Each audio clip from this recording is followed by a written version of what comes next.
ప్రభునందు ప్రియులైన దేవుని పిల్లలైన మీకందరికీ ప్రభు అయిన యేసుక్రీస్తు ప్రశస్తమైన నామమున వందనములు శుభములు తెలియజేస్తున్నాను. దేవుని గ్రంథమైన బైబిల్ నుండి ఒక అమూల్యమైన సంగతిని మీకు అందరికీ తెలియచేయాలని మీ ముందుకు వచ్చాను కనుక దేవుని మాటల మీద మీ మనస్సు నుంచి అందులో రాయబడినటువంటి సారాన్ని గ్రహించి మీ బ్రతుకుకు అన్వయించుకొని తద్వారా దేవుని యొక్క దీవెనలు మీరందరూ పొంది ఆనందకరమైన జీవితాన్ని జీవించాలని ప్రభు పేరట మీకు మనవి చేస్తున్నాను. ఈరోజు మనుషులను మనం చూస్తే ఎక్కడ చూసినా మనుషులలో ప్రేమ లేకుండా మంచి గుణాలను మనుషుల్లో మనం చూడడానికి వీలు కాని పరిస్థితిలో ఈరోజు ప్రపంచ ప్రజలు ఉన్నారని చెప్పడానికి ఏ సందేహం లేదు. ఎందుకు ఈ మనుష్యుల జాతి ఈ విధంగా ఈ విశ్వంలో మిగిలిపోయింది అని మనం ఆలోచన చేస్తే, మనిషికి దేవుని గూర్చిన జ్ఞానం లేకపోవడం వల్ల ఒక మనిషి ఈ విధమైనటువంటి దుస్థితికి దిగజారిపోయాడని చెప్పడానికి ఏ విధమైనటువంటి సందేహం లేదు. మనిషి తాను ఎవరో తాను తెలుసుకునేటటువంటి స్థితిలో లేడు. నువ్వు ఎవరు అని మనం ప్రశ్నిస్తే మనిషిని, నేను మనిషిని అంటాడు. లేకపోతే నేను ఫలానా ఇంజనీర్ను, ఫలానా డాక్టర్ను, ఫలానా టీచర్ను అని చెప్పి మనకు పరిచయం చేసుకుంటాడు. లేక ఫలాని వారి కొడుకును, కూతురును అని ప్రతి మనిషి తన్ను తాను పరిచయం చేసుకుంటాడే తప్ప మనిషి ఎవరన్నటువంటి నిజమైనటువంటి సత్యాన్ని మాత్రం ఎప్పటికీ చెప్పలేనటువంటి దౌర్భాగ్యపు స్థితిలో ఉన్నాడని తెలియచేయుటకు నేను విచారపడుతున్నాను. నేను కూడా ఒకరోజు అలాంటి దుస్థితిలో ఉన్నవాడనే కనుక నేనెవరో తెలుసుకున్న నాటి నుండి ఆ విషయాన్ని ప్రజలందరికీ తెలియచేయాలన్నటువంటి ఉద్దేశంతో ఈ విధంగా మేము ముందుకొచ్చి దేవుని గురించినటువంటి సంగతులను తెలియచేయటం జరుగుతుంది. ఎఫెసీయులకు రాసిన పత్రిక 4వ అధ్యాయం 6వ వచనంలో ఒక అద్భుతమైనటువంటి మాటను దేవుడు రాయించాడు. అందరూ బైబిల్ తీసి ఎఫెసీయులకు రాసిన పత్రిక 4వ అధ్యాయము 6వ వచనాన్ని మనం చదువుకుందాం. అందరికి తండ్రి అయిన దేవుడు ఒక్కడే, ఆయన అందరికీ పైగా ఉన్నవాడై అందరిలోనూ వ్యాపించి అందరిలో ఉన్నాడు. మరలా ఒకసారి చదువుతాను. అందరికి తండ్రి అయిన దేవుడు ఒక్కడే, ఆయన అందరికీ పైగా ఉన్నవాడై అందరిలోనూ వ్యాపించి అందరిలో ఉన్నాడు. ఇందులో మనకు స్పష్టమైనటువంటి విషయం ఏంటంటే, మనిషి అంటే ఎవరు అన్న ప్రశ్నకు దేవుని గ్రంథం ఇచ్చేటటువంటి సమాధానాన్ని మీరు జాగ్రత్తగా పరిశీలించాలి. మనిషి అంటే దేవునికి పుట్టిన దేవుని కుమారుడు, కుమార్తె అని ప్రతి ఒక్కరూ తెలుసుకోవాలి. మనము దేవుని పిల్లలమని దేవుని గ్రంథం సెలవిస్తుంది. దేవుడు ఆత్మ అయితే ఆ ఆత్మ నుండి విడిపోయినటువంటి భాగాలం, అనగా దేవుని ఆత్మను పంచుకొని వచ్చినటువంటి దేవుని అంశం మనిషి అంటే. ఈ సత్యం ఎంతమందికి తెలుసో ఒక్కసారి మిమ్మల్ని మీరు ఆత్మ పరిశీలన చేసుకోండి. ఇంతవరకు ఈ సత్యాన్ని ఎవరైనా ఎప్పుడైనా నీకు తెలియచేశారంటే దానికి మూలం బైబిల్ను తెలిసిన వాళ్ళు మాత్రమే ఈ మాట చెప్పగలరు. అయితే దేవునికి పుట్టినటువంటి మనము ఎలా బ్రతకాలి? మనలో ఎలాంటి లక్షణాలు ఉండాలి? దేవునికున్న లక్షణాలు ఉండాలి. దేవునికున్నటువంటి సద్గుణాలు మనకుండాలి. అది ప్రతి ఒక్కరు ఆలోచన చేయాలి. ఈరోజు ఏ మనిషిని చూసినా దేవునికున్న లక్షణాలు, దేవునికున్న సద్గుణాలు ఉన్నాయా అని మనం ఆలోచన చేస్తే, మొట్టమొదట దేవుడు అంటే ఏంది, దేవునికున్న లక్షణాలు ఏంటో మీకు తెలియజేస్తాను. దేవుడంటే సమస్త విధములైన మంచితనానికి మూలము. దేవుడంటే మంచికి మూలం. మంచితనము ఈరోజు భూమి మీద మనకు కనబడుతుందంటే దానికి మూలము దేవుడు. ఒక మనిషికి మంచి లక్షణాలు సంక్రమించాయంటే అది దేవుని నుండి వచ్చినటువంటి సంపద అని ప్రతి మనిషి తెలుసుకోవాలి.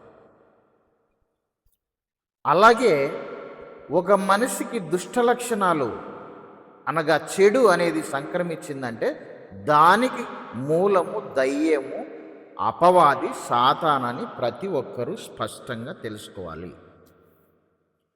ఈ దేవుడు, దయ్యం అన్నటువంటి ఈ రెండు శక్తులు అదృశ్యంగా ఉంటాయి. మనిషి ఎప్పటికీ చూడలేడు ఈ భౌతిక నేత్రాలతో. కానీ అదృశ్య శక్తుల చేతనే ప్రతి మనిషి ప్రతి క్షణము నడిపింపబడుతున్నాడని మీరు తెలుసుకోవాలి. కనిపించని ఆ రెండు అదృశ్య శక్తుల చేతనే ఈ భూమి మీద పుట్టినటువంటి ప్రతి మనిషి నడిపింపబడుతున్నాడు అని దేవుని గ్రంథం సెలవిస్తుంది. ఒక మనిషి ఉదయం లేచినప్పటి నుంచి సాయంత్రం వరకు అతడు చేస్తున్నటువంటి ప్రతి కార్యము వెనకల ఉంటే దేవుడు ఉంటాడు, లేకపోతే దయ్యం ఉంటుంది అని దేవుని గ్రంథము స్పష్టంగా మనకు తెలియజేస్తుంది. చూసారా, మనల్ని నడిపించేటటువంటి రెండే రెండు శక్తులు ఉన్నాయి. అవి కంటికి కనబడవు, కానీ ప్రతి క్షణము మనిషిని నడిపించేటివి. ఆ రెండిట్లో ఏదో ఒకటి ఉంటుంది. చూసారు ఎంత అద్భుతంగా ఉందో. మన వెనకల మనకు కనపడకుండా మన మైండ్ను ఆపరేట్ చేస్తూ మనల్ని నడిపించేటటువంటి అదృశ్య శక్తులే. ఒకటి దేవుడు, రెండవది దయ్యం, సాతాను అని తెలుసుకోవాలి. ఈరోజు మనిషి దేని చేత, ఏ శక్తి చేత నడిపింపబడుతున్నాడని మనం ఒక్కసారిగా ఆలోచన చేస్తే, ఇంతవరకు చెప్పాను కదా, మంచికి మూలం దేవుడైతే ఒక మనిషిలో మంచిని మనం చూడగలుగుతున్నామంటే అతన్ని నడిపిస్తున్నది దేవుడని మనం తెలుసుకోవాలి. ఒక మనిషి నోట నుండి మంచి మాటలు వస్తున్నాయంటే దానికి మూలం దేవుడు. ఆయన హృదయంలో దేవుడు ఉండి అతన్ని నడిపిస్తున్నాడని మీరు తెలుసుకోవాలి. అలాగే ఒక మనిషి నోటి నుండి అపవిత్రమైన మాటలు, ఎదుటి వాళ్ళను బాధ పెట్టే మాటలు, హింసించే మాటలు వస్తున్నాయంటే, ఎదుటి వాళ్ళను బాధించేటటువంటి కార్యములు, పనులు ఒక వ్యక్తి చేస్తున్నాడంటే దానికి మూలం దయ్యము, సాతాను, అపవాది అని ప్రతి ఒక్కరూ తెలుసుకోవాలి. ఇప్పుడు ఆలోచన చేయండి, మీరు దేవుని చేత నడిపింపబడుతున్నారో లేక దయ్యం చేత నడిపింపబడుతున్నారో మిమ్మును మీరు ఆత్మ పరిశీలన చేసుకోవాలని ప్రభు పేరిట మనవి చేస్తున్నాను. దేవుడు అంటే మంచి, దయ్యం అంటే చెడు. ఆ రూపాలను పక్కకెట్టండి. ఆ అదృశ్య రూపాలు మన కంటికి కనబడవు, మన ఊహకు అందవవి. దాని గురించి ఆలోచన చేయడము అనవసరం. కానీ వాటి ప్రభావాన్ని మాత్రము మన మనస్సు మీద ప్రతి క్షణం మనం అనుభవిస్తుంటాము. వాటి ప్రభావం మన మనస్సులో ప్రతిదినము ఉంటుంది అని మనం తెలుసుకోవాలి. అనుభూతులు, ఒక మంచి ఆలోచన మనకు పుడుతుందంటే, ఒక మంచి మాట మనం పలుకుతున్నామంటే, ఒక మంచి పని మనం చేయగలుగుతున్నామంటే, దాని వెనకల దేవుడు మనకిచ్చిన శక్తి, మనకిచ్చిన జ్ఞానము, మనకిచ్చిన మంచితనాన్ని మనం గుర్తించాలి.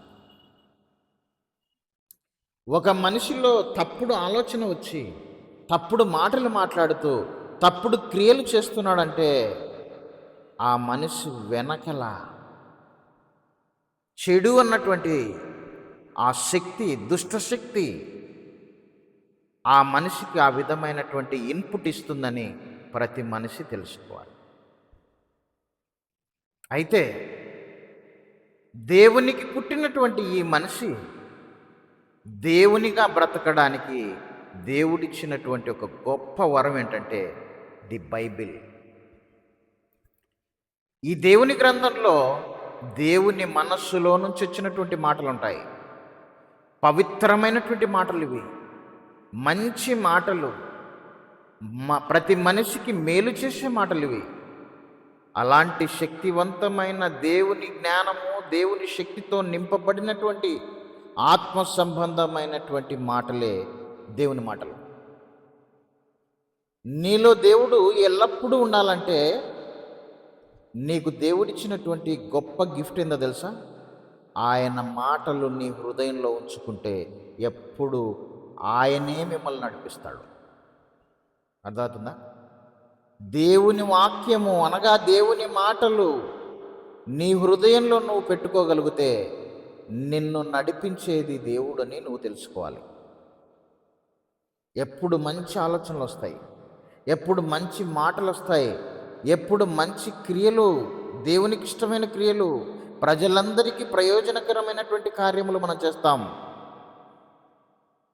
అంటే ఈ విధంగా ఒక మనిషి మనుషుల ఎదుట బ్రతుకుతున్నాడంటే అతని హృదయంలో దేవుని వాక్యం ఉందని ప్రతి మనిషి తెలుసుకోవాలి. అతన్ని నడిపించేది దేవుడని ప్రతి మనిషి గ్రహించాలి. యోహాను సువార్త 1వ అధ్యాయం 1వ వచనం చూడండి. యోహాను సువార్త 1వ అధ్యాయము 1వ వచనము, ఆది యందు వాక్యముండెను, వాక్యము దేవుని యొద్ద ఉండెను, వాక్యము దేవుడై ఉండెను. విన్నారా? ఇప్పుడు దేవుడు ఎలాగ మనలో ఉంటాడు తెలుసా? వాక్యముగా ఉంటాడు. ఆయన వాక్యమే దేవుడు. ఆయన అదృశ్య స్వరూపం అని చెప్పాను కదా. అదృశ్య స్వరూపైన దేవుడు మనలో ఉండడానికి ఏర్పాటు చేసుకున్న మీడియం ఏంటో తెలుసా? ఆయన మాటలు, ఆయన వాక్యం. అందుకోసమే ప్రతి దినము ఉదయం లేస్తేనే మనం ప్రార్థన చేసుకుని దేవుని వాక్యం చేత మా హృదయాన్ని నింపుకోవాలి. మనము ఈ భూమి మీద తప్పు చేయకుండా ఉండాలంటే దేవుడు నీలో ఉండాలి. దేవుడు అంటే ఏంటి? ఆయన వాక్యమే దేవుడు. చూసావు ఎంత ఈజీ ఉందో? అంటే ఒక మనిషి దేవుడుగా ఈ భూమి మీద బ్రతకాలంటే ప్రతి మనిషి హృదయంలో దేవుడి వాక్యము ఉండాలి. అదే దేవుడు. హెబ్రీయులకు రాసిన పత్రిక 4వ అధ్యాయం 12వ వచనం చూద్దాం. హెబ్రీయులకు రాసిన పత్రిక 4వ అధ్యాయము 12వ వచనము, ఎందుకనగా దేవుని వాక్యము సజీవమై బలము గలదై రెండంచులు గల ఎటువంటి ఖడ్గము కంటేనో వాడిగా ఉండి ప్రాణాత్మలను, కీళ్లను, మూలుగను విభజించినంత మట్టుకు దూరుచు హృదయము యొక్క తలంపులను, ఆలోచనలను శోధించుచున్నది. చూసావా దేవుని వాక్యం ఎంత పవర్ఫుల్లో? దేవుని వాక్యం అంటే దేవుడు అని చెప్పాను కదా. ఆ దేవుని వాక్యము, దేవుడై ఉన్న దేవుని వాక్యము ఈ వేటిని ఛేదించుకొని పోతుంది తెలుసా?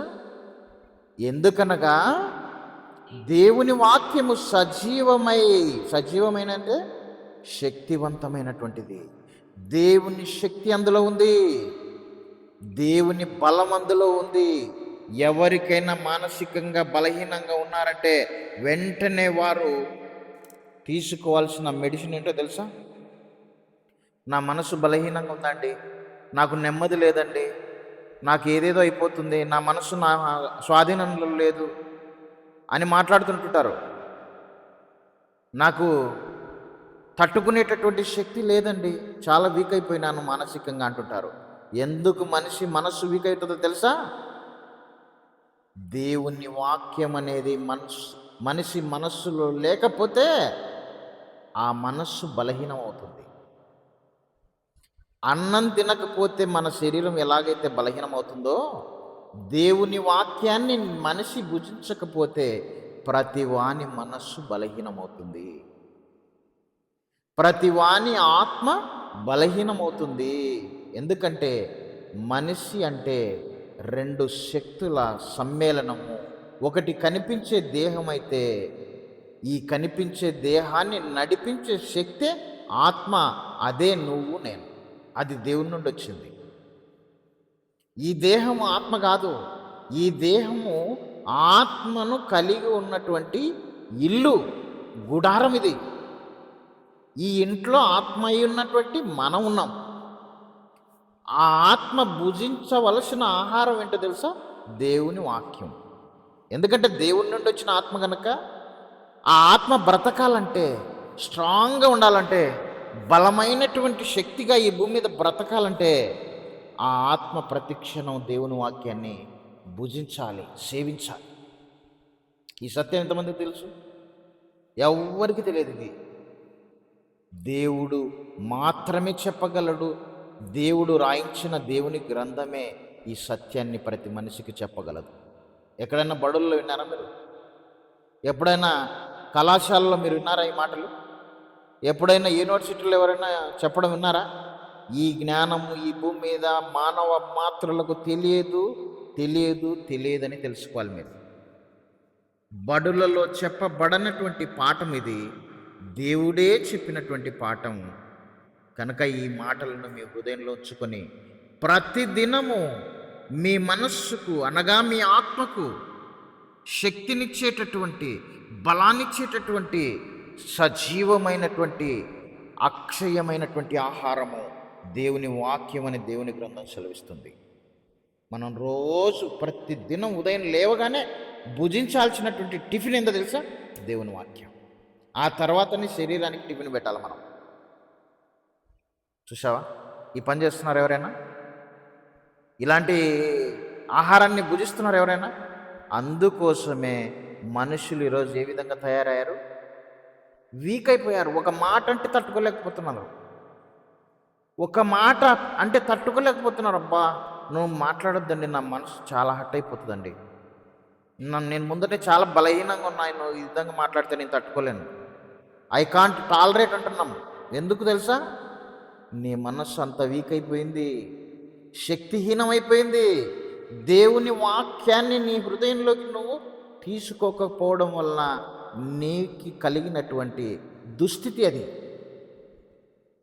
అందుకోసమే ప్రతిదినము ప్రతి మనిషి నీ మనస్సును స్ట్రెంథన్ చేసేటటువంటి జీవవాక్యమైన దేవుని వాక్యాన్ని లోపలికి తీసుకోవాలి హృదయపూర్వకంగా. అందుకోసమే దేవుడు అంటాడు, నీ పూర్ణ హృదయంతోనూ, నీ పూర్ణ ఆత్మతోనూ, నీ పూర్ణ శక్తితోనూ, నీ పూర్ణ వివేచనతోనూ నీ తండ్రి అయిన దేవుణ్ణి ప్రేమించాలి. ప్రేమించడం అంటే ఏంటి? దేవుణ్ణి ప్రేమించడం అంటే ఏంటి? ఆయన మాటను హృదయపూర్వకంగా నువ్వు ఇష్టంతో లోపలికి సేవించాలి. అప్పుడు దేవునికున్న లక్షణాలు, దైవత్వం నీలో ఉట్టిపడుతుంది. నీ ఆలోచనలు మారిపోతాయి, నీ చూపు మారిపోతుంది, నీ మాట మారిపోతుంది, నీ క్రియలు మారిపోతాయి. అంత దేవునికి ఇష్టమైనటువంటి కార్యక్రమాలు జరిగిపోతాయి. ఇంకా ఎప్పుడు? నీ మనస్సులో దేవుడు కూర్చున్నప్పుడు. అందుకోసం యేసుక్రీస్తు వారు భూమి మీద ఉన్నప్పుడు మాట అన్నాడు, సత్యమందు వారిని ప్రతిష్ఠించుము తండ్రి, నీ వాక్యమే సత్యము అన్నాడు. ఎవరిని ప్రతిష్ఠించాలి సత్యమందు? మనుషులను. యేసుక్రీస్తు భూమి మీద ఉన్నప్పుడు ఏమంటున్నాడు? సత్యమందు నీ పిల్లలైన నా శిష్యులు నా ఎదుటిగా వచ్చి నీ మాటలు వింటున్నారు చూడు, వీళ్ళని సత్యమందు ప్రతిష్ఠించుము తండ్రి, నీ వాక్యమే సత్యం అంటున్నాడు. దేవుని వాక్యము చేత మానవ హృదయాలు ప్రతిష్ఠింపబడాలి. ప్రతిష్ఠింపబడడం అంటే ఏంటి? గుడి ప్రతిష్ఠ అంటాం మనం. గుడి ప్రతిష్ఠ. ఒక మందిరాన్ని కట్టి గుడి ప్రతిష్ఠ అని చెప్పి మనకు పాంప్లెట్లు ప్రింట్ చేసి పంచుతారు. అంటే ఈ గుడిని ఇప్పటి నుంచి దేవునికి ఇష్టమైన ఆరాధనలు జరుపుకునే చోటుగా ప్రతిష్ఠిస్తున్నాము అని. ఇప్పటి నుండి ఈ మందిరంలో, ఈ బిల్డింగ్లో దేవుని ఆరాధనలు మాత్రమే జరపబడును అని. ప్రతిష్ఠించడం అంటే అది డెడికేటెడ్ టు గాడ్ అని. ఆ స్థలంలో దేవుని ఆరాధనలు, దేవునికి ఇష్టమైన పనులు ఎల్లప్పుడూ చేయడానికే దీన్ని ప్రత్యేకించామని దాని అర్థం. ఒక మందిరాన్ని నిర్మాణం చేసిన తర్వాత ఓపెనింగ్ పెడతారు కదా, అప్పుడు గుడి ప్రతిష్ట అంటారు. గుడి ప్రతిష్ట.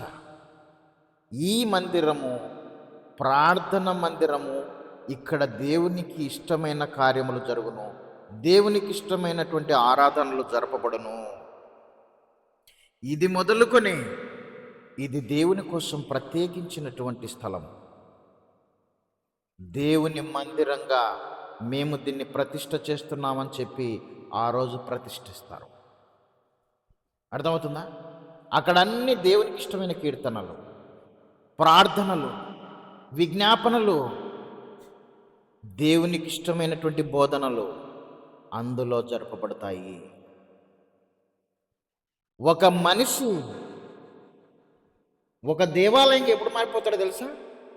దేవుని వాక్యము చేత వారి హృదయం ప్రతిష్ఠింపబడినప్పుడే ఆ రోజు నుంచి వారు దేవాలయంగా మారిపోతారు. అర్థమవుతుందా? అందుకోసం బైబిల్లో ఒక మాట ఉంది, మీ దేహమే దేవుని ఆలయం అన్నాడు. మనం చూస్తున్న ఈ మందిరాలు గోడలవి. నిజమైన దేవుని ఆలయం అంటే మనమే దేవుని ఆలయం ఉంది బైబిల్లో. నీ దేహము దేవుని ఆలయం, నీ హృదయమే గర్భగుడి. హైందవ దేవాలయాలను చూసారా మీరు ఎప్పుడన్నా? హైందవ దేవాలయాలు చుట్టూ ప్రాకారం ఉంటుంది, లోపల దేవాలయం అనేటటువంటి నిర్మాణం ఉంటుంది. ఆ నిర్మాణం లోపలికి వెళ్ళిన తర్వాత లోపల ఒకటి చిన్న గది ఉంటుంది, అందులో దేవుడు ఉంటాడు. వాళ్ళు నమ్ముకున్న దేవుడి గురించి చెప్తున్నా మీకు అర్థం కావడానికి. ఏ దేవాలయానికి వెళ్ళినా మీరు ఇవి చూడొచ్చు. చుట్టూ కాంపౌండ్ వాల్ ఉంటుంది, ఎంట్రన్స్ గేట్ ఉంటుంది. ఆ గేట్ దాటితేనే ఒక దేవాలయం, ఒక మందిర నిర్మాణం ఉంటుంది. ఆ మందిరం ఎంట్రన్స్ డోర్ ఓపెన్ చేసుకొని లోపలికి వెళ్ళిన తర్వాత లాస్ట్లో ఒక గర్భగుడి అని చిన్న గుడి ఉంటుంది. ఆ గుడిలో దేవుడు ఉంటాడు. వాళ్ళు నమ్ముకున్న దేవుడు, విగ్రహం. అర్థమవుతుందా? ఇప్పుడు ఈ విషయాన్ని మీ మనసులో పెట్టుకొని, నీ దేహం దేవాలయం అనుకుంటే, నీ దేహం లోపలికి వెళితే ఆత్మ ఉంది, ఆ ఆత్మలో మనసు ఉంది, ఆ మనస్సే గర్భగుడి. అర్థమవుతుందా? ఆ గర్భగుడిలో దేవుడు ఉంటాడు. ఎలా ఉంటాడు? వాక్యముగా మీ హృదయంలో దేవుడు ఉంటాడు. హైందవ దేవాలయాల్లో వాళ్ళు నమ్ముకున్న విగ్రహాలు దేవుళ్ళు ఉంటారు. మన నిజమైనటువంటి దేవుడు, మనం నమ్ముకున్న దేవుడు దేహం అనే నీ ఆలయంలో లోపలికి వెళితే హృదయం అనేటటువంటి గర్భగుడి ఉంది, అది ఆత్మలో భాగం.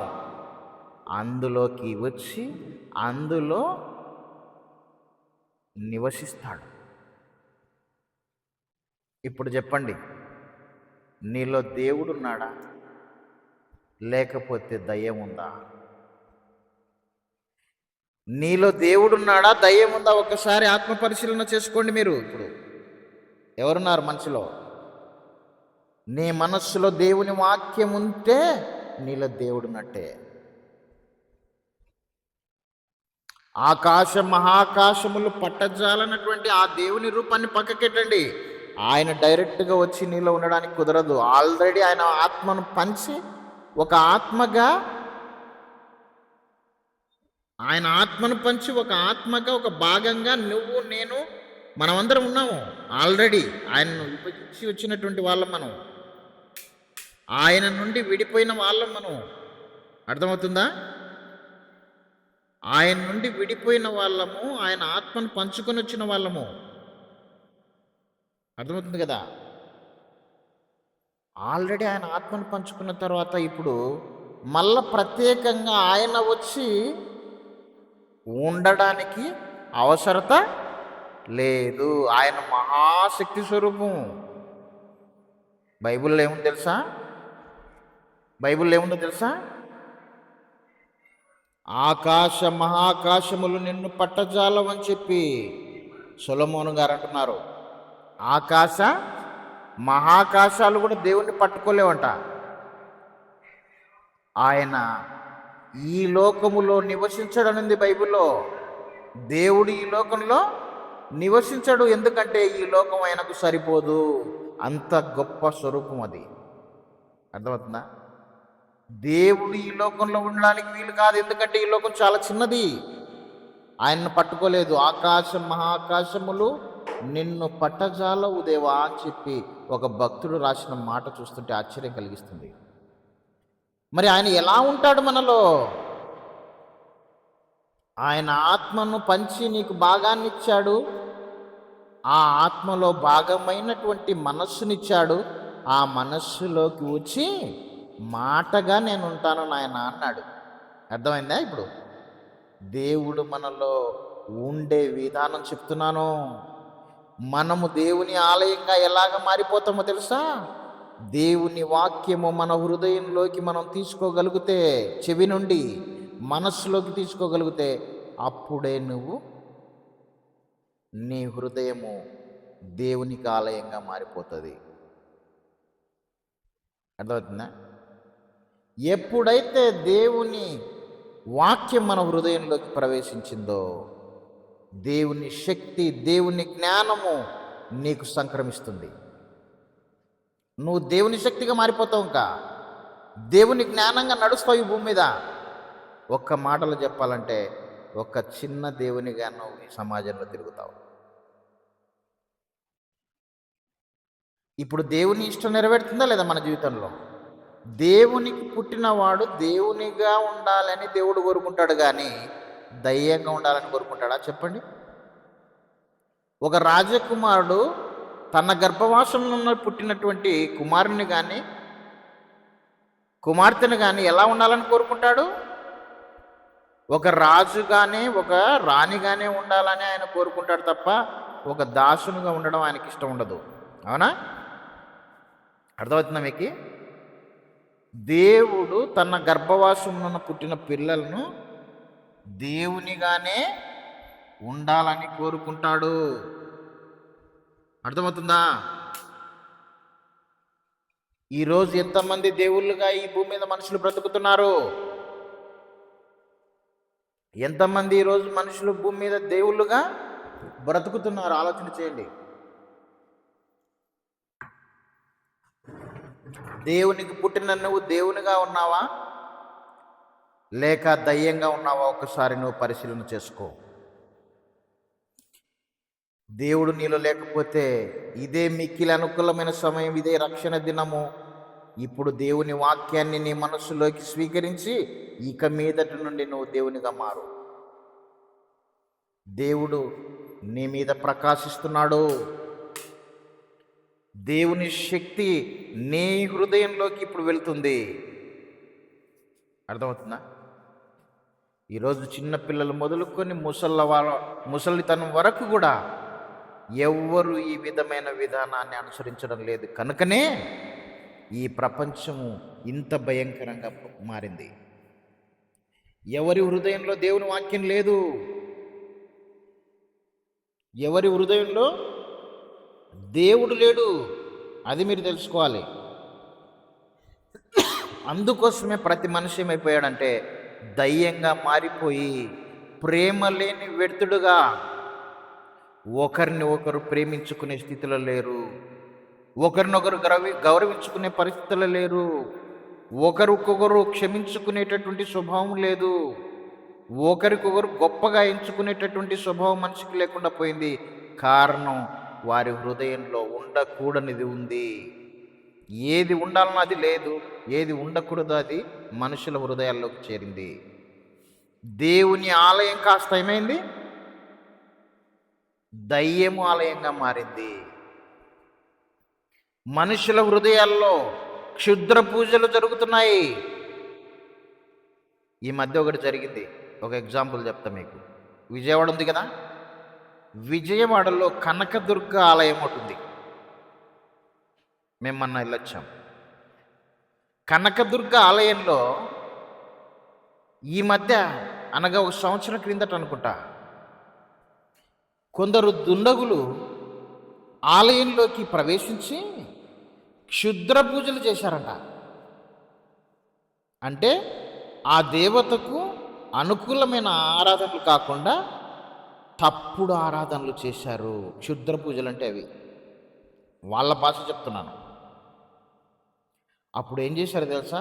దేవాలయానికి సంబంధించినటువంటి మేనేజ్మెంట్ మొత్తం బెంబేలెత్తిపోయి, ఏంటి ఈ పూజలేంటి, ఎవరు చేశారు, ఇది అపవిత్రమైపోయింది దేవాలయం, ఎవరో దుండగులు వచ్చి ఈ పూజలు చేసి, క్షుద్ర పూజలు చేసి దేవాలయాన్ని అపవిత్రపరిచారని చెప్పి భయంకరంగా బాధపడుతూ మీడియాలో ఎక్కడ చూసినా అల్లకల్లలో. బెజవాడలో దుర్గమ్మ సన్నిధిని ఆ క్షుద్ర పూజలు జరిగిపోయాయి, ఆలయం అపవిత్రమైపోయిందని చెప్పి వేద పండితులు, పూజారులు అందరూ కలిసి ఏమైపోయినారు తెలుసా? మొత్తం అంతా కాలి చేపించేసి ఆ దేవాలయాన్ని అంతా మొత్తం క్లీన్ చేపించారు. క్షుద్ర పూజలు చేసినటువంటి ఆలయం, అపవిత్రమైనటువంటి ఆలయాన్ని మొత్తం కడిగివేశారు. శుభ్రంగా కడిగివేసి శుద్ధి చేసి ఏదో మంత్రోచ్చారణలు వాళ్ళు జరిగించి, ఆ తర్వాత కానీ భక్తులకు ఆ గుడిలోకి ప్రవేశం అనేది ఇవ్వలేదు. తెలుసా మీకు? అర్థమైందా మీకు? హైందవ దేవాలయాల్లో జరుగుతున్నటువంటి తంతు మీకు చెప్తున్నాను. ఆ దేవాలయాలు అపవిత్రమైపోతే ఎలాంటి పరిస్థితులు నెలకొంటాయో, ఎలాంటి కార్యక్రమాలు అక్కడున్నటువంటి భక్తులు, పూజారులు, మేనేజ్మెంట్ చేసిందో దాన్ని మీకు తెలియజేస్తున్నాను. ఎందుకు తెలుసా? మన హృదయం అనేటటువంటి దేవుని ఆలయం అపవిత్రమైపోయినప్పుడు మనం ఏం చేయాలి? అయ్యో, అపవిత్రం ఇది, జరగరానిది జరిగిపోయింది మన హృదయంలో. మన హృదయంలోకి రాకూడనటువంటి అపవిత్రత వచ్చేసింది. క్షుద్ర పూజలు మన హృదయంలో జరిగిపోతున్నాయి. ఏంటి క్షుద్ర పూజలు అంటే? ఇప్పుడు మనుషుల హృదయాల్లో జరిగేటివి వ్యభిచారం, క్షుద్ర పూజ. అది దేవునికి హేయమైనటువంటి ఆలోచనలు, కార్యములు, వ్యభిచారము. అబద్ధాన్ని చెప్పటం, నరహత్య అనగా ఎదుటి వారిని ద్వేషించడమే నరహత్య అంటుంది బైబిల్లో. నరహత్య అంటే ఏంటి? నీ సహోదరుని నువ్వు ద్వేషించినప్పుడే నీ హృదయంలో అతన్ని చంపావు అని దాని అర్థం. ఇది దేవుడు చెప్పేటటువంటి మాట. ఒక స్త్రీని మోహపు చూపుతో చూసినప్పుడే, అప్పుడే నీ హృదయంలో నువ్వు ఆమెతో వ్యభిచరించావని దేవుని వాక్యం సెలవిస్తుంది. చూసావా క్షుద్ర పూజలు ఎలాంటివి జరుగుతున్నావో మానవ హృదయంలో? ఇప్పుడు చెప్పండి, ప్రతి మనిషి హృదయం క్షుద్ర పూజలకు నిలమైందే లేదా? ఇది దేవునికి ఆలయమా లేకపోతే దయ్యానికి నిలయమా? ఒక్కసారి మీరు ఆలోచన చేయండి. ఇలాంటి పూజలు జరగవచ్చా మన హృదయంలో? క్షుద్ర పూజలు, అపవిత్రమైన కార్యములు మానవ హృదయంలో జరగవచ్చునా? దేవాలయంలో అపవిత్రమైన కార్యాలు జరగవచ్చునా? జరగకూడదు. ఎప్పటికీ జరగకూడదు. ఒకరోజు మన ఆది తల్లి అయినటువంటి హవ్వ దేవుని ఆలయం అన్నటువంటి తన మనస్సును దయ్యానికి నిలయంగా మార్చేసింది. ఆ రోజు నుంచి క్షుద్ర పూజలు ఆమె హృదయంలో జరిగాయి. దేవుడు ఉండవలసినటువంటి మానవ హృదయంలో దేవుని మాటను పక్కకు పెట్టింది. దయ్యపు మాట అబద్ధాన్ని హృదయంలోకి తీసుకుంది. ఆనాటి నుండి ఆమె హృదయంలో క్షుద్ర పూజలకు కారణమైంది. దేవుని ఆలయం కాస్త దయ్యానికి నిలయంగా మారింది. ఆలయం అపవిత్రమైపోయింది. అర్థమవుతుందా మీకు? ఆ తర్వాత తన భర్త అయినటువంటి ఆదాము గారిని, మనందరికీ తండ్రి అయినటువంటి ఆదామును అపవిత్రం చేసేసింది. ఆయన ఆలయం కూడా పాడైపోయింది. ఆలయం కూడా పాడైపోయింది, అపవిత్రమైపోయింది. క్షుద్ర పూజలు జరగడానికి కేంద్రమైంది. ఇద్దరి ద్వారా ఒక కొడుకు పుట్టాడు. వాడెవడు? కయ్యూను. ఎవడడు? నరహంతకుడు. ఆదాము హవ్వలకు పుట్టిన తొలి సంతానము, మొట్టమొదటి గర్భఫలం ఎవడు పుట్టాడు? కయ్యూను. ఎవడోడు? నరహంతకులకు మూల పురుషుడు. చూసావా? దేవుని ఆలయాలు అపవిత్రమైపోతే, క్షుద్ర పూజలు వాళ్ళ హృదయంలో జరిగిపోతే ఎలాంటి పిల్లలను వాళ్ళు కన్నారో మీరే ఆలోచన చేయండి. మొట్టమొదట పుట్టిన కొడుకు నరహంతకుడుగా పుట్టాడు. ఆ తర్వాత పుట్టిన కొడుకును హేబేలును నిర్దాక్షిణ్యంగా చంపివేశాడు. వాడు ఆది నుండి వాడు నరహంతకుడై ఉండి సత్యమందు నిలిచిన వాడు కాదని అపవాది గురించి యోహాను సువార్త 8వ అధ్యాయం 44వ వచనంలో యేసుక్రీస్తు చెప్పిన మాట నెరవేరిందా లేదా? ఆది నుండి వాడు నరహంతకుడు అనగా సాతాను, అపవాది ఎవడో తెలుసా? మనుష్యులను చంపడానికి వచ్చాడు వాడు ఈ భూమి మీదకి. దేవుని పిల్లలను చంపడానికి వచ్చినటువంటి దుష్టుడు వాడు. ఎలా చంపాడు మన తల్లిని? అబద్ధాన్ని చెప్పి దేవుని మాటను వాళ్ళ హృదయంలో నుంచి తీసేశాడు. ఈ పండు తిను దినమును నిశ్చయముగా చత్తువు అని చెప్పి దేవుని మాట చెబితే ఈ పండు తింటే చావనే చావరన్నాడు. అది అలా చంపుతాడు మనిషిని దేవుడు, దయ్యం. అలా దేవుణ్ణి మానవ హృదయంలో నుంచి గెంటి వేస్తాడు వాడు. ఆ గెంటి వేయడానికి నీవు సహకరిస్తే వాడు సక్సెస్ అవుతాడు. నీ అనుమతి లేకుండా వాడు ఏం చేయలేడు. హవ్వ సహకరించిందా లేదా? ఎలా సహకరించింది? దేవుని మాటను పక్కకు పెట్టింది, వాని మాటను గౌరవించింది. దేవుని మాటను నిర్లక్ష్యం చేసింది, వాని మాటను నమ్మింది. ఒక అబద్ధాన్ని నమ్మిన వెంటనే అతని హృదయంలోకి, ఆమె హృదయంలోకి సాతానుగాడు వచ్చి కూర్చుంటాడు. అప్పుడు ఇంక నువ్వు చేసేటివన్నీ క్షుద్ర పూజలు, దుష్టక్రియలే తప్ప మంచివి నువ్వు చేయలేవు. అర్థమవుతుందా? దేవుని ఆలయము, దేవుని కుమారుడు దయ్యం ఎలా అవుతాడో చెప్తున్నాను మీకు. కేవలము మాట చేతనే. నువ్వు వినే మాట చెవి నుండి నీ హృదయంలోకి పోగానే ఆ మాటను నువ్వు గౌరవించిన నాడే, నమ్మిన నాడే, అపవిత్రమైన అబద్ధాన్ని నమ్మిన రోజునే నువ్వు దేవుని స్థానం నుండి దయ్యపు స్థానానికి మారిపోతావు. దేవుని కుమారునివి కాస్త దయ్యము కుమారునిగా మారిపోతావు. అందుకోసం యేసుక్రీస్తు ఏమన్నాడు? మీరు మీ తండ్రియగు అపవాది సంబంధులు. ఎలా తండ్రి అయ్యాడు మనకు? వాడు కన్నాడు మనల్ని. దయ్యం మనల్ని కన్నిందా? మన ఆత్మను పంచుకొని వచ్చిన భాగమా ఇది? మన ఆత్మ ఎవరి నుంచి వచ్చింది? దేవుని నుంచి వచ్చింది. మరి వాడిట తండ్రి అయ్యాడు మనకు? కేవలము వాని దురాశతో కూడిన అబద్ధాన్ని నీకు చెప్పి నమ్మించి మోసం చేసి మనకు తండ్రిగా మారిపోతున్నాడు. దయ్యం మన తండ్రి అని చెప్పుకుంటే ఎంత అవమానం అది. ఒక దుష్టుడు నీకు తండ్రి అని మనం చెప్పుకుంటున్నాం అంటే మన ప్రవర్తన వలన అది దేవునికి ఎంత అవమానము, నీకెంత అవమానమో ఒకసారి ఆలోచన చెయ్యి. అబద్ధాన్ని ఎప్పటికీ నమ్మకూడదు మనం. చెడును ఎప్పటికీ ఆహ్వానించకూడదు మన హృదయంలోకి. అప్పుడే మనము దయ్యానికి బిడ్డలుగా మారిపోతాము. కేవలం మాట చేతనే మారిపోతున్నాం మనం. మాటనే మనం దేవుని పిల్లల స్థానం నుండి దయ్యపు పిల్లల స్థానంలోకి తీసుకొని పోతుంది. అందుకోసమే ఇప్పుడు ఏం చేయాలి మనం? ప్రతి వాని హృదయం ఏమైపోయింది? ఈరోజు పాపానికి నిలయంగా మారిపోయింది. దేవాలయము దయ్యానికి నిలయంగా మారిపోయింది. ఈరోజు మనుషులంతా దయ్యాలుగా కనపడుతున్నారు. దేవుడు లేడు వారిలో, ప్రేమ లేదు, దయ లేదు, కనికరము లేదు, క్షమాగుణం లేదు, ఎదుటివారికి మేలు చేసే మనసే లేదు. ఎదుటివాడు బాధపడుతుంటే ఆనందిస్తాడు. ఇది కాదా దయ్యం చేష్టలు? ఎదుటివాడు బాధపడుతుంటే చూసి ఎంజాయ్ చేస్తుంటాడు. బయటికి ఏమంటాడు తెలుసా? అయ్యో పాపం అంటాడు, లోపల మాత్రం బాగా జరిగింది వీనికి అంటాడు. అర్థమవుతుందానన్నా? బాగా వినండి, ముగిస్తాను. అయ్యో పాపం అంటాడు మనం బాధపడుతున్నప్పుడు, కానీ లోపల వానికి ఎట్టుంటుంది? వీడికి బాగా జరిగిందరా అని చెప్పి మనస్సులో ఎంజాయ్ చేస్తుంటాడు. వాడే దయ్యం. ఈరోజు మనుషుల్లో ఈ స్వభావం ఉందా లేదా?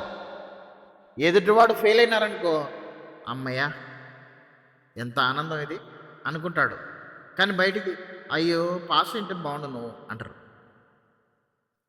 దయ్యం లక్షణము ఎంత అద్భుతంగా మనుషుల్లో కనపడుతుందో మీరు ఆలోచన చేయాలి. ఇది ప్రతి మనిషిలో దాదాపుగా ఉంటుంది. ఇది దేవుని జ్ఞానం లేని ప్రతి మనిషిలో ఇలాంటి స్వభావం ఉంటుందో లేదో ఒక్కసారి మీ మనస్సును గురించి మీరే ఆలోచన చేసుకోండి. ఎదుటివానికి మార్కులు ఎక్కువ వచ్చినాయి అనుకో, అబ్బా దీనికి తక్కువ వచ్చింటే బాగుండు నాకంటే అనుకుంటారా లేదా? ఎదుటివానికి ఉద్యోగం వచ్చిందనుకో, అబ్బా ఎందుకు వచ్చింది, నాకు వచ్చింటే బాగుండు, ఇది చెడిపోయింటే బాగుండు అనుకుంటాడు. అవునా కదా? ఎక్కడి నుంచి వచ్చింది ఈ స్వభావం నీకు? దయ్యము నుంచి సంక్రమించినటువంటి లక్షణం ఇది. ఎదుటోడు బాగుంటే సంతోషపడాలి కదా మనం. ఎదుటోడికి మంచి మార్కులు వస్తే సంతోషపడాలి కదా. ఎదుటోడికి ఉద్యోగం వస్తే సంతోషపడాలి కదా. నీకొచ్చినంత ఆనందం నీకు ఉండాలా. ఎందుకంటే అతనికి ఉద్యోగం వస్తే నీకు వచ్చినట్టే. ఎందుకంటే అతని వలన నీకు మేలు కలుగుతుంది కదా. ఏదైనా అవసరం అయితే అడిగితే ఇస్తాడు కదా, నీవాడే కదా. నువ్వు గౌరవించి ప్రేమిస్తే ఏం చేస్తాడు? నీకు మేలు చేస్తాడు కదా.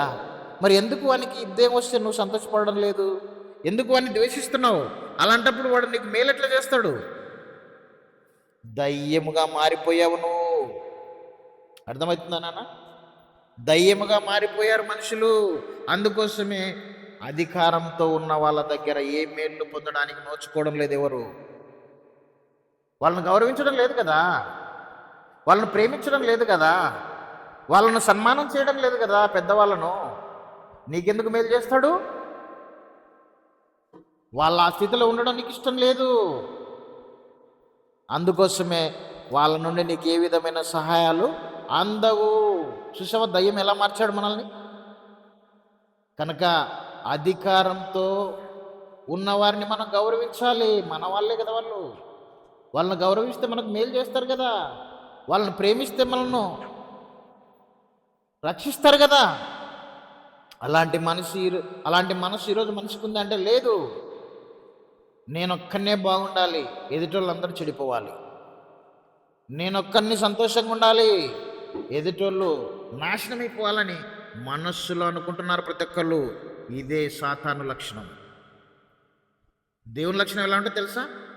నేను బాగుండాలి, నా ఎదుట ఉన్న మనుషులందరూ అనగా నా దేవుని గర్భవాసం నుంచి ఇచ్చిన నా తోడబుట్టిన తమ్ముళ్ళు, చెల్లెళ్ళు, అన్నలు, అక్కలు అందరూ క్షేమంగా ఉండాలి, పవిత్రంగా ఉండాలి, ఆనందంగా ఉండాలని కోరుకుంటాడు.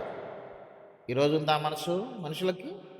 అందరూ బాగుండాలి, అందులో నేనుండాలి అన్న మనస్సు ఉందా? ఇది బైబిల్ మనస్సు. సినిమాలో చెప్పిన డైలాగ్ కాదు ఇది. దేవుని డైలాగ్ని సినిమాలో మార్చుకున్నాడు వాడు. అర్థమవుతుందా? అందరూ బాగుండాలి, అందులో నేనుండాలి. మేమంతా ఒక తండ్రి పిల్లలం అండి.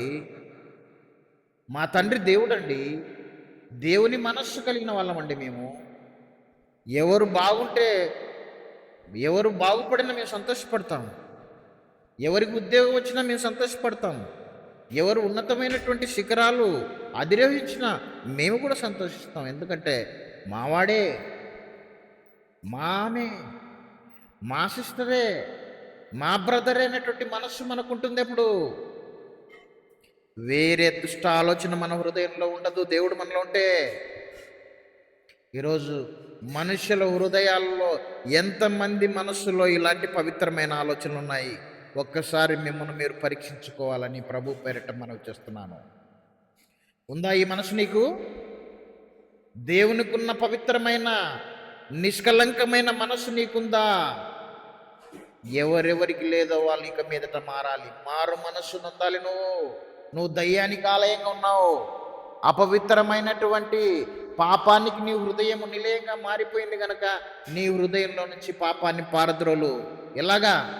దేవుని వాక్యానికి నీ చెవి ఇవ్వు.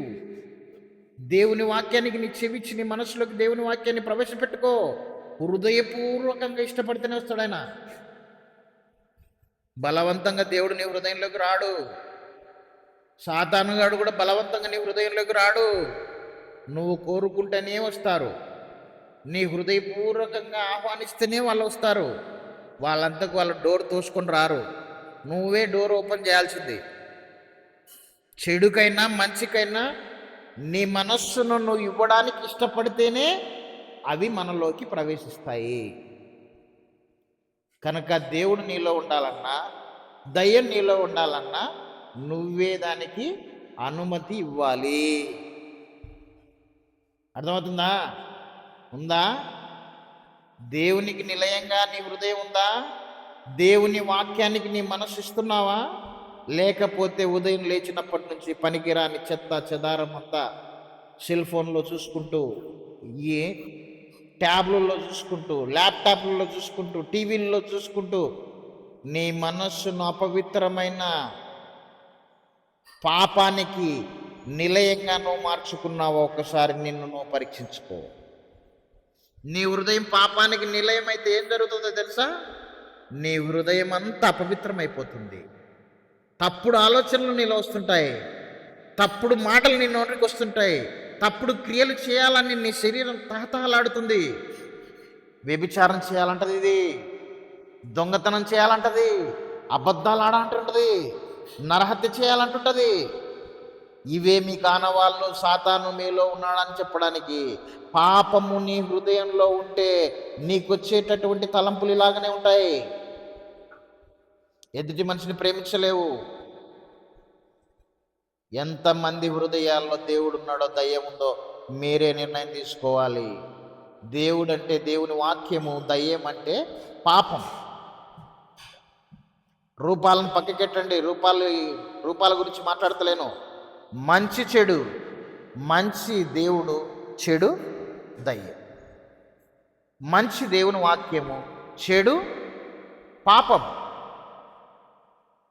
మానవ హృదయాల్లో ఏది మీ హృదయంలో ఉందో మీరే నిర్ణయం తీసుకోండి. మీ హృదయము పాప పంకిలమై, సాతానుకు నిలయమై, క్షుద్ర పూజలకు కేంద్రమైతే మీరు చేయాల్సింది ఒకటే. ఇక మీదట కీర్తనల గ్రంథం 51వ అధ్యాయము 10, 11, 12 వచనాలు చదువుకొని ముగించుకుందాం. కీర్తనల గ్రంథము 51వ అధ్యాయము 10, 11, 12 వచనాలు చదువుకొని ముగించుకుందాం. మన హృదయం పాపము చేత పాడైపోయి ఉంటే, సాతానుకు నిలయంగా మారింటే మనం చేయవలసినటువంటి ప్రార్థన పని ఏంటో తెలుసా? ఇప్పుడు చదవండి. ఒక భక్తుడు, ఒక వ్యక్తి పాపం చేసిన తర్వాత బాధపడుతూ దాని నుండి బయటపడడానికి, ఆ పాపం నుండి విముక్తి పొందడానికి పడుతున్నటువంటి పాటలు, దేవునికి చేస్తున్న ప్రార్థన చూడండి ఒకసారి. ఈయన ఎవరో కాదు, దావీదు గారు. బత్షెబతో పాపము చేసిన తర్వాత దేవుని చేత ఎడబాటు కలిగించుకొని దేవునికి దూరం అయిపోయి సాతాను నిలయంగా ఆయన హృదయం మారిపోయిన తర్వాత బాధకు, భయానికి, నెమ్మది లేని స్థితికి గురైపోయి దేవుని సన్నిధిలో ఎలాంటి ప్రార్థనలు చేస్తున్నాడో మీరు వినాలి. దేవా, నా యందు శుద్ధ హృదయము కలగజేయము. ఎందుకంటే నా హృదయము పవిత్రంగా ఉండి నా మనస్సు అపవిత్రమైపోయింది. ఎందుకో తెలుసా? నేను చేజేతుల పాపాన్ని నా హృదయంలోకి ఆహ్వానించాను. నా హృదయంలోకి నేనే పాపాన్ని ఆహ్వానించాను. అందుకోసమే అది తిష్ట వేసుకొని నా హృదయంలో కూర్చొని నన్ను పిచ్చివానిగా చేసింది, నన్ను వ్యభిచారిగా మార్చేసింది. అన్యాయంగా ఒక ఆడ మనిషి మీద చెయ్యకూడనటువంటి దుష్కార్యము నేను చేశాను. నా సహోదరుడైనటువంటి ఊరియా భార్యకు నేను అన్యాయం చేశాను. ఊరియాను నేను చంపివేశాను. నా స్వార్థం కోసం దుష్టుడు కలిగించిన తప్పుడు కోరిక చేత నేను నరహంతకునిగా మారిపోయాను. నేను వ్యభిచారిగా మారిపోయాను. నేను దొంగగా మారిపోయాను ఎదుట. ఆ పాపాన్ని నా హృదయంలోకి ఆహ్వానించినందుకు నాకు పట్టిన గతి ఇది అంటున్నాడు పై వచనాల్లో. అందుకోసం దేవుణ్ణి ఏమడుగుతున్నాడు? దేవా, నాకు శుద్ధ హృదయమును కలిగించుము. నా మనసు చెడిపోయింది, నాకు పవిత్రమైన మనసు తండ్రి అంటున్నాడు. నా అంతరంగములో, నా మనస్సులో స్థిరమైన మనస్సు నాకు నూతనముగా పుట్టించుము. ఆల్రెడీ నా మనస్సు ఒకప్పుడు స్థిరంగా ఉండేది, పవిత్రంగా బతికే రోజుల్లో, నీ వాక్యం చదివే రోజుల్లో. పాపం చేయడం వల్ల ఏమైపోతుంది? మనిషి మనసు అస్థిరమైపోతుంది. అర్థమవుతుందా? అందుకోసమే నా మనస్సు నాలో లేదు, నా మనస్సు నాది స్వాధీనం లేదు, ఏదేదో అయిపోతుంది అంటారు మనం. ఎందుకు నీ మనస్సు అస్థిరమైపోతుందో తెలుసా? నీ మనస్సును అస్థిరపరిచే శక్తి దేనికి ఉంది తెలుసా? పాపానికి ఉంది. అస్థిరమైనటువంటి స్థితిని కలిగించే మనస్సు, ఆ శక్తి పాపానికి ఉంటుంది. ఆ పాపం లోపలికి వచ్చింది కనుక దావీదు హృదయము అస్థిరమైపోయి నెమ్మది లేకుండా బాధపడుతున్నాడు. తర్వాత, నీ సన్నిధిలో నుండి నన్ను త్రోసివేయద్దు, నీ పరిశుద్ధాత్మను నా యుద్ధ నుండి తీసివేయద్దు. చూసావా? నీ రక్షణానందమును నాకు మరలా పుట్టించుము. ఒకప్పుడు రక్షణానందంతో ఆనందంగా బ్రతికేవాడిని ప్రభువా, ఈ పాపం చేసి నా మనస్సు పాడు చేసుకున్నాను, అపవిత్రం చేసుకున్నాను. స్థిరమైన నా మనస్సును నెమ్మది లేకుండా చేసుకున్నాను. తర్వాత నాలో ఉన్న పరిశుద్ధాత్మను నేను పోగొట్టుకున్నాను. తర్వాత తద్వారా నా హృదయంలో ఉన్న రక్షణ ఆనందాన్ని కూడా నేను పోగొట్టుకున్నాను. ఈ 4 లక్షణాలు ప్రతి మనిషి పాపం చేసిన తర్వాత అనుభవిస్తాడని దేవుని గ్రంథం సెలవిస్తుంది. ఏమవుతుంది? పాపం చేసిన తర్వాత మనిషి హృదయం ఎలాగుంటుంది? అపవిత్రమవుతుంది మనసు. 2, నెమ్మదిగా ఉండడు, స్థిరంగా ఉండడు, వాళ్ళ మనసు స్థిరంగా ఉండదు. 3, పరిశుద్ధాత్మ దేవుణ్ణి కోల్పోతాడు.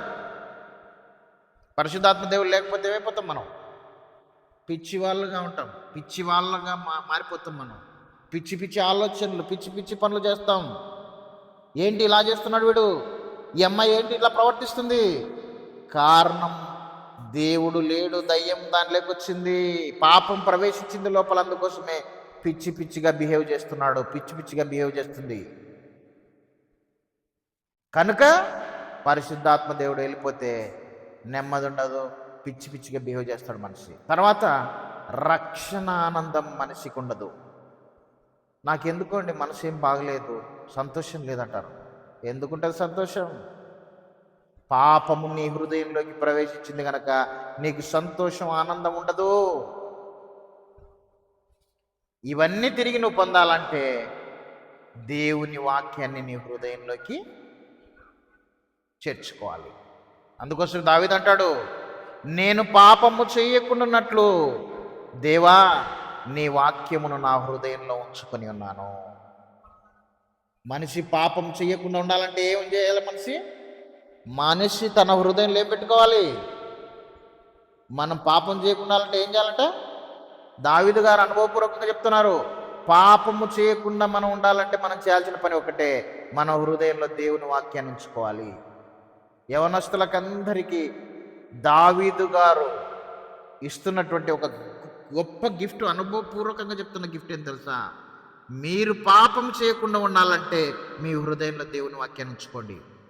పాపం నిన్నేం చేయలేదు, నీ హృదయంలోకి రాదు. ఎందుకంటే దేవుడున్నాడు నీ హృదయంలో గనక వాడు రావడానికి భయపడతాడు. సాతానుకు దేవుని వాక్యం అంటే భయం. భూమి మీదకి వచ్చినటువంటి రోజుల్లో, భూమి మీద ఉన్న రోజుల్లో యేసుక్రీస్తుతో దయాలు ఏమంటున్నాయి తెలుసా? ప్రభువా మమ్మల్ని బాధించుటకు ఇక్కడికి వచ్చితివా అంటున్నారు దయ్యాలు. అంటే దేవుడంటే దయ్యాలకు భయం, దేవుని వాక్యం అంటే దయ్యాలకు భయం. దేవుని వాక్యం అంటే దేవుని జ్ఞానం. దేవుని జ్ఞానం ఉన్న వాడిని చూస్తే దయ్యానికి భయం, పాపానికి భయం. జ్ఞానం లేని వాని దగ్గర తిష్ట వేసి కూర్చుంటుంది, హృదయంలో తిష్ట వేసి కూర్చుంటుంది సైతాను. సాతాను చేత నువ్వు నడిపింపబడుతున్నావు అంటే నువ్వు జ్ఞానం లేని దానివి, జ్ఞానం లేని వాడివని తెలుసుకో. దేవుని జ్ఞానం లేకపోవడం వల్లనే సాతాను నీ హృదయంలోకి వచ్చి కూర్చున్నాడు. పాపం నీ హృదయంలోకి వచ్చి నివాసం చేస్తుంది. ఇప్పుడు నీకు దేవుని జ్ఞానం అనే దానికి నీ మనసునిస్తే అప్పుడు వాడు పరారైపోతాడు, పారిపోతాడు నీ హృదయంలో నుంచి. పాపం పారిపోతుంది దేవుని వాక్యం వస్తేనే. అందుకోసం పాపం నీ హృదయంలో ఉండకుండా చేయడానికి ఒకటే ఒక మార్గం, దేవుని వాక్యాన్ని ప్రతిదినం మనం హృదయంలోకి హృదయపూర్వకంగా తీసుకోవాలి. అప్పుడు నీ హృదయం అంతా దేవునికి ఆలయంగా మారిపోతాయి. ఇప్పుడు దేవునికి ఇష్టమైన ఆరాధనలు నీ హృదయంలో జరుగుతాయి. నువ్వు దేవుని ఆలయంగా ఈ భూమి మీద మిగిలిపోతావు. అనేకులు నీ దగ్గరకు వచ్చి దేవుని కూర్చున్నటువంటి పవిత్రమైన వాక్కులు వినే భాగ్యము దొరుకుతుంది. అనేకుల హృదయాలను దేవునికి ఆలయాలుగా మలిచేటటువంటి భాగ్యం నీకు వస్తుంది. అర్థమవుతుందా? కనుక ప్రతి మనిషి దేవునికి పుట్టినవాడు దేవునిగా ఈ భూమి మీద బ్రతకాలంటే ప్రతి దినము దేవుని వాక్యమును నువ్వు సేవించాలి. ప్రతిదినము దేవుని వాక్యాన్ని భుజించాలి నువ్వు. అలాగ ఉన్నంతకాలము పాపము నిన్ను ఏమి చేయలేదు. ఎప్పుడు నీ హృదయంలో నీ దేహం ద్వారా దేవునికి ఇష్టమైన కార్యములు, సత్క్రియలు జరుగుతాయని దేవుని గ్రంథం సెలవిస్తుంది. లేకపోతే ప్రతి వాడు దయ్యానికి నిలయంగా మారిపోయి దయ్యపు శక్తిగా ప్రజలను మోసం చేసుకుంటూ, అబద్ధాలు ఆడుకుంటూ, నరహత్యలు చేసుకుంటూ, వ్యభిచారాలు చేసుకుంటూ, దొంగలుగా, దుష్టులుగా ఈ భూమి మీద మిగిలిపోయి సమాజాన్ని పాడు చేస్తారు, దేవుణ్ణి బాధ పెడతారు, తల్లిదండ్రులను బాధ పెడతారు, అందరినీ బాధ పెడతారు. నువ్వు దేవునిగా ఈ భూమి మీద బ్రతుకుతావా, దయ్యంగా బ్రతుకుతావా? నిర్ణయము నీకే విడిచిపెడుతున్నాడు దేవుడు. నీ ఆనందానికి కారణం నువ్వే, నీ దుఃఖానికి కారణం నువ్వే. నీకు ఆనందం కావాలంటే దేవుని నుండి వస్తుంది, దుఃఖం కావాలంటే దయ్యం నుంచి వస్తుంది. దేవుడిచ్చేది నిత్యానందం, దాన్నే స్వర్గం అంటారు. సాతానిచ్చేది నిత్య నరకం, నిత్య దుఃఖం. అది నిత్యానందం కావాలా, నిత్య నరకం కావాలా? నిర్ణయము నీ మీదనే ఆధారపడిందని దేవుడు చెబుతున్నాడు. ఈ మాటలు మీ మనస్సులో పెట్టుకొని ఇక నుండి గతాన్ని పక్కకు పెట్టి నువ్వు దేవునిగా మారిపోవడానికి దేవుడు నీకు ఇస్తున్నటువంటి అద్భుతమైన అవకాశాన్ని సద్వినియోగం చేసుకొని ఈ భూమి మీద దేవునిగా బ్రతికి మన కన్న తండ్రిని దేవుణ్ణి మహిమపరిచి, మనల్ని కన్న తల్లిదండ్రులను ఘనపరిచి, ఈ సమాజానికి మేలు చేసి ఈ లోకాన్ని విడిచి దేవుని యొద్దకు మనం అందరం వెళ్ళిపోదాం. నిత్యము దేవుని సన్నిధిలో ఆనందాన్ని పొందుదాం. అందరికీ వందనాలు. God bless you all. Thank you.